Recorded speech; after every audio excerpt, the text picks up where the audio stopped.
ओम शांति। अदिति मुरली की तारीख है 28/5/2021। अज मिठा मिठा श्री बाबा ब्रह्मातन द्वारा सिवंता मीठे मीठे बच्चे। ओम शांति जो अर्थ त ॿारनि खे सम्झायो आहे न। आत्मा पंहिंजो परिचय ॾींदी आहे, मुंहिंजो स्वरूप शांत आहे ऐं मुंहिंजे रहण जो स्थान कहिड़ो आहे? शांति धाम, जंहिंखे परम धाम निर्वाण धाम भी चइबो आहे। बाप भी चईंदा आहिनि कि देह अभिमान छॾे करे देही अभिमानी ठहो, बाप खे यादि करो, उहो पतित पावन आहे न। ये कोई भी न ॼाणंदो आहे कि असां आत्मा ई आहियूं, हिते आया आहियूं पाठ वॼाइण। हाणे ड्रामा पूरो थी वियो, हाणे असां सभिनि आत्माउनि खे वापसि पंहिंजे घर वञिणो आहे। हिन करे चईंदा आहिनि मूंखे यादि करो त विक्रम विनाश थींदा। हिन खे ई संस्कृत में चइबो आहे मनमना भव।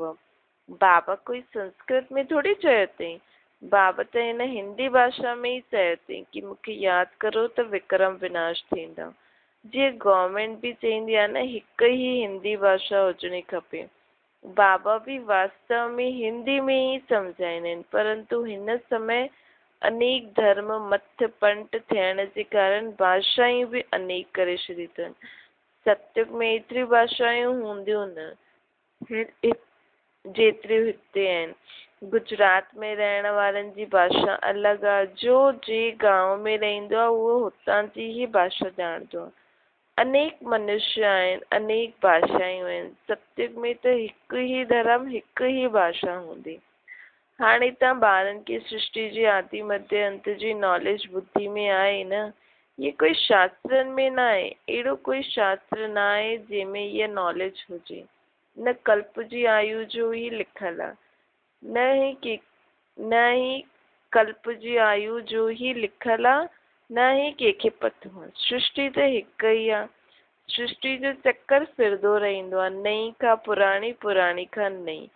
हिन खे ई चइबो आहे स्वदर्शन चक्रधारी। जंहिंखे हिन चक्र जो नाम नॉलेज हुजे उहो आहे स्वदर्शन चक्रधारी।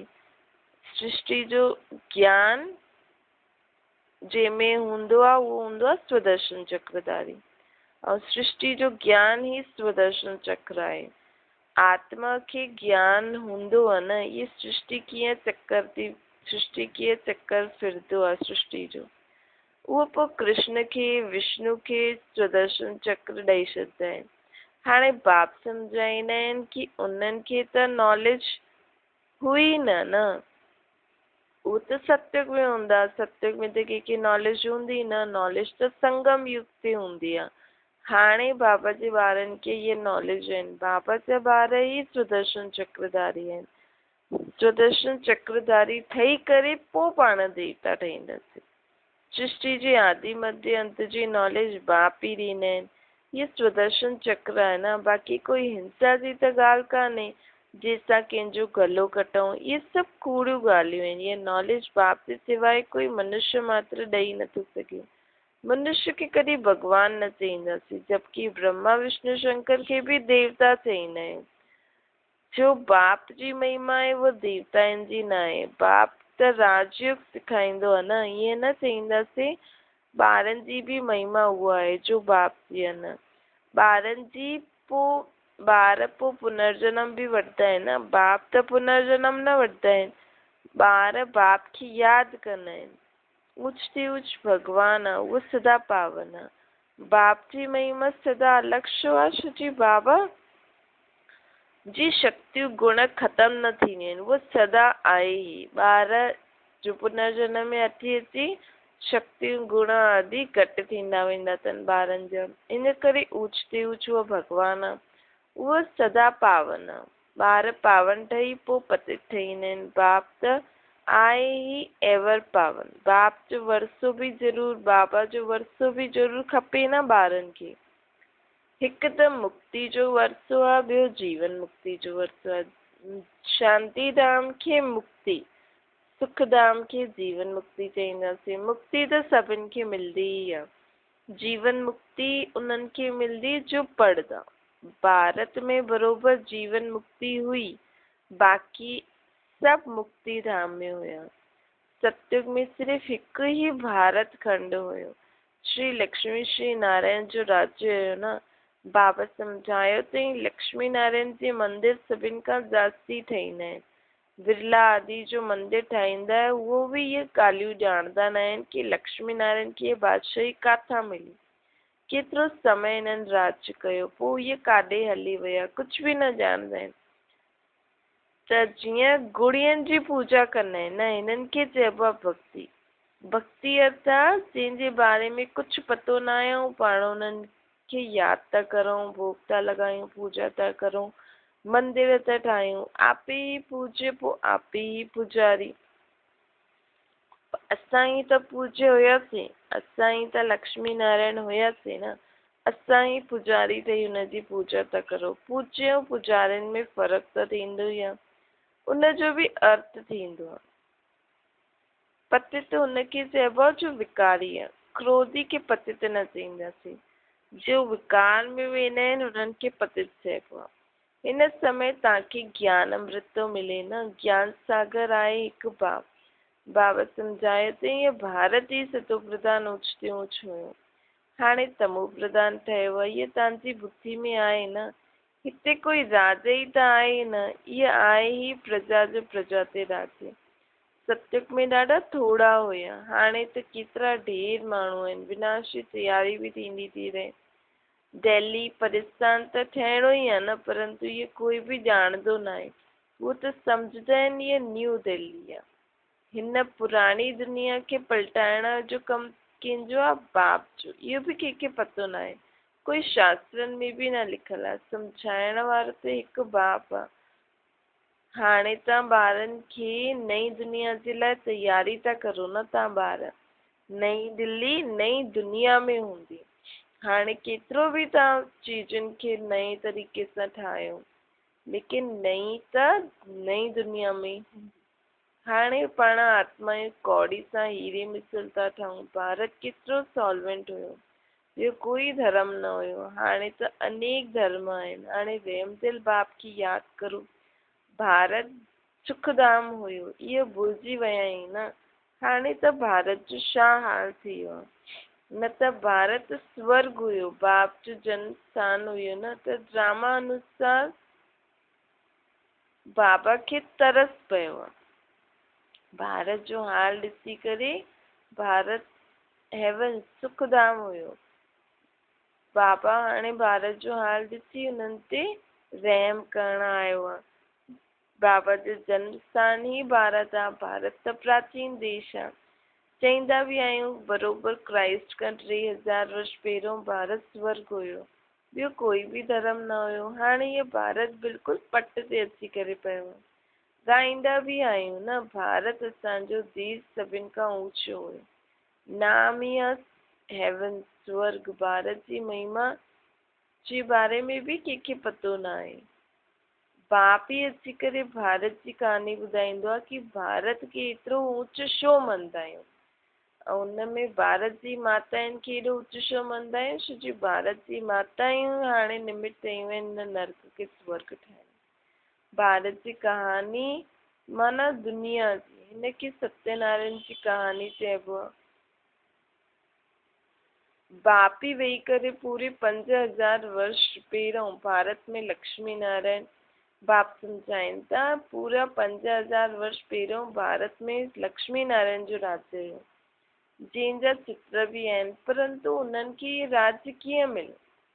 सतयुग जे अॻियां छा हुयो, संगम जे अॻियां छा हुयो, कलयुग। इहे संगम युग आहे, जंहिंमें भॻवानु धरती ते ईंदो आहे, छो जो पुराणी दुनिया खे नयो ठाहिणो पवंदो आहे। हाणे मूंखे अचिणो पियो आहे पतित दुनिया खे पावन ठाहिण लाइ। मुंहिंजे लाइ पोइ चई छॾंदा आहिनि सर्वव्यापी। मां अची करे संगम ते तव्हां भारतवासियुनि खे स्वर्गवासी ठातो, नर्क खे स्वर्ग ठातो न, ऐं मूंखे तव्हां सर्वव्यापी चई छॾियो अथव। युगे युगे ईंदो आहे, जो त मनुष्य ई बिल्कुलु मुंहिंजी आहिनि। मां त सिर्फ़ु नर्क खां स्वर्ग ठाहींदो आहियां, युगे युगे थोरी ईंदो आहे। मां थोरी सतयुग खे त्रेता ठाहींदो आहियां, मां थोरी त्रेता खे द्वापर ठाहींदो आहियां, मां थोरी कलयुग जी स्थापना कंदो। द्वापर खां त रावण ईंदो आहे। मां त हाणे संगम कलयुग जे सतयुग जे आदि जे संगम ते अची करे हिन दुनिया खे नर्क खां स्वर्ग ठाहींदो आहे। संगम युग खे सिर्फ़ तव्हां ॼाणंदा आहियो। तव्हां केरु आहियो? बोर्ड ते लिखियल आहे न, प्रजापिता ब्रह्मा कुमार कुमारिया। ब्रह्मा जो बाप केरु? शिव बाबा, ऊच ते ऊच।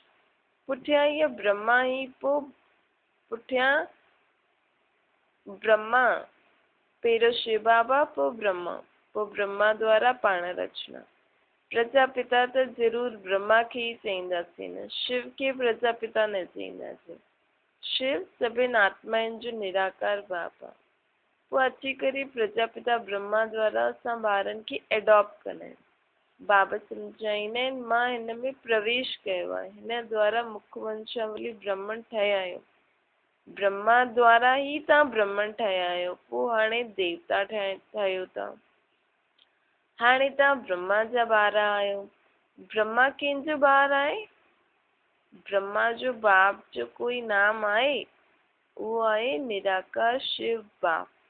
उहो अची करे हिननि में प्रवेश करे पाण खे एडॉप्ट कंदा आहिनि, मुख वंशावली ठाहींदा आहिनि। बाप चईंदा आहिनि, मां हिननि जे ॾाढे जन्मनि जे अंत में प्रवेश कंदो आहे। इहो असांजो ठहींदो आहे न, संन्यास धारण कंदो आहे। कंहिंजो संन्यास कंदो आहे? 5 विकारनि जो। घर बार छॾण जी दरकार न आहे।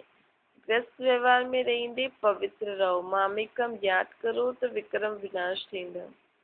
इहो योग आहे न, इहो ई योग आहे। योग अर्थात बाप जी यादि।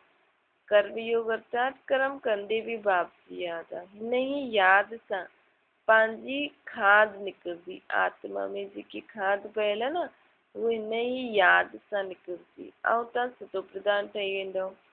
भक्ति में त भल केतिरा बि गंगा स्नान कयो, जप तप आदि कयो, हेठि ई उतरंदा आया आहियो न। सतो प्रधान ठहियो, हाणे तमो प्रधान थी विया आहियो।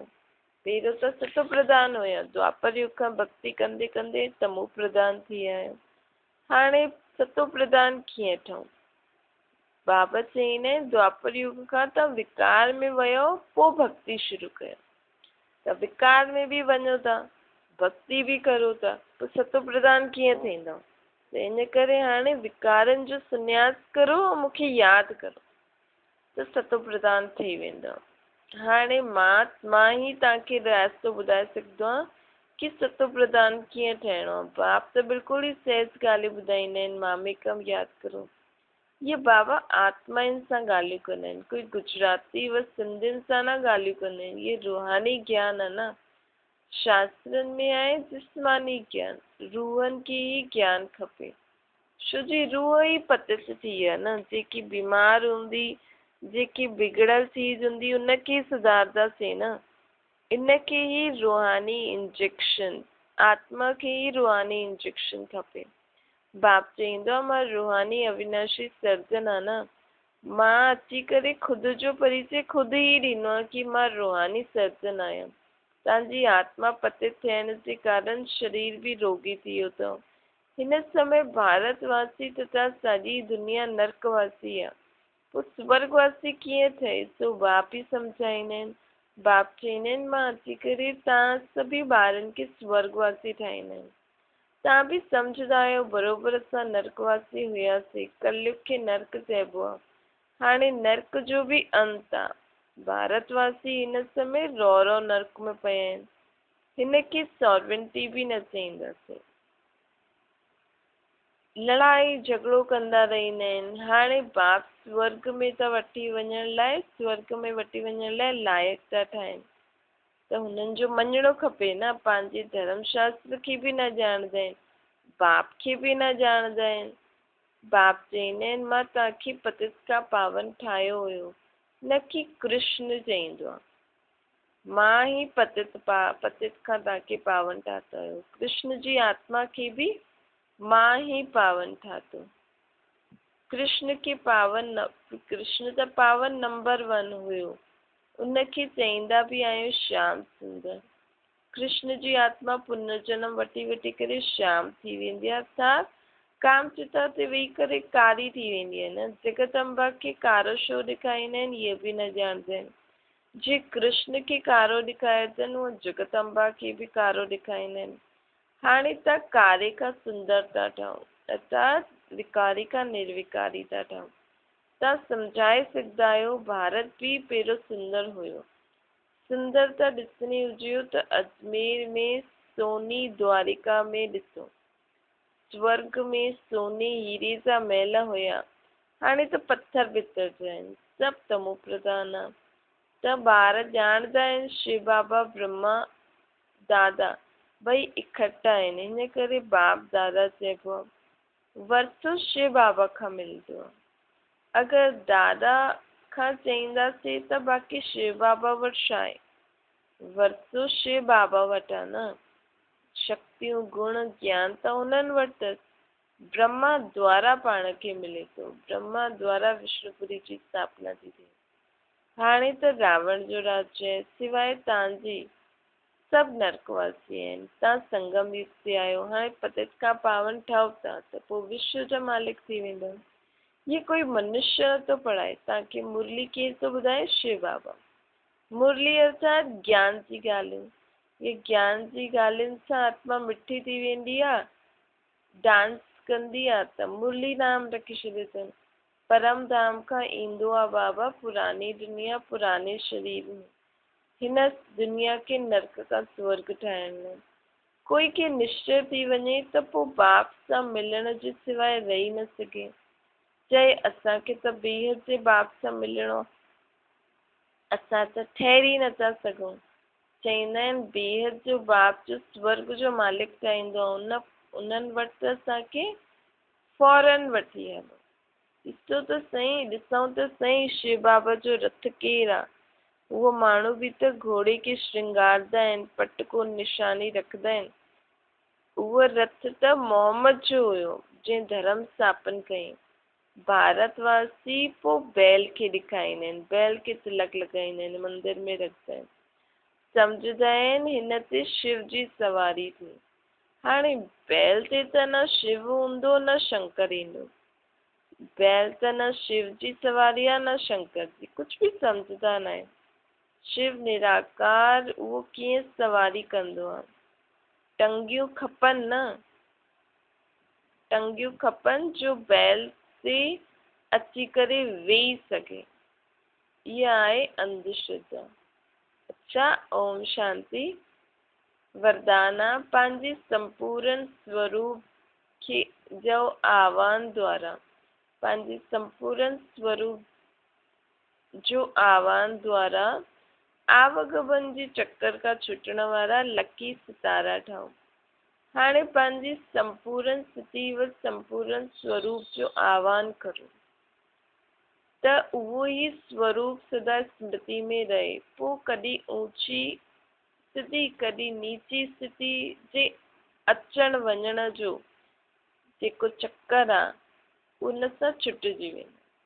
बार बार विस्मृति स्मृति जे चक्कर में अचण, इन चक्करनि खां मुक्त थी वेंदो। कॾहिं? जॾहिं सदा पंहिंजी संपूर्ण स्थिति में स्थित रहंदासीं। पंहिंजी संपूर्ण संपन्न स्थिति आहे ब्राह्मण सो फरिश्ता सो देवता।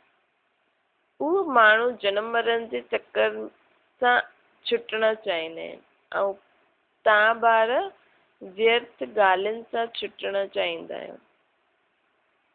तव्हां ॿार व्यर्थ ॻाल्हियुनि सां छुटी करे चमकदा हुआ लकी सितारा ठही वेंदा आहियो। स्लोगन आहे कहिड़े बि विघ्न जे वश थियण, अर्थात डायमंड ते दाग लॻाइण।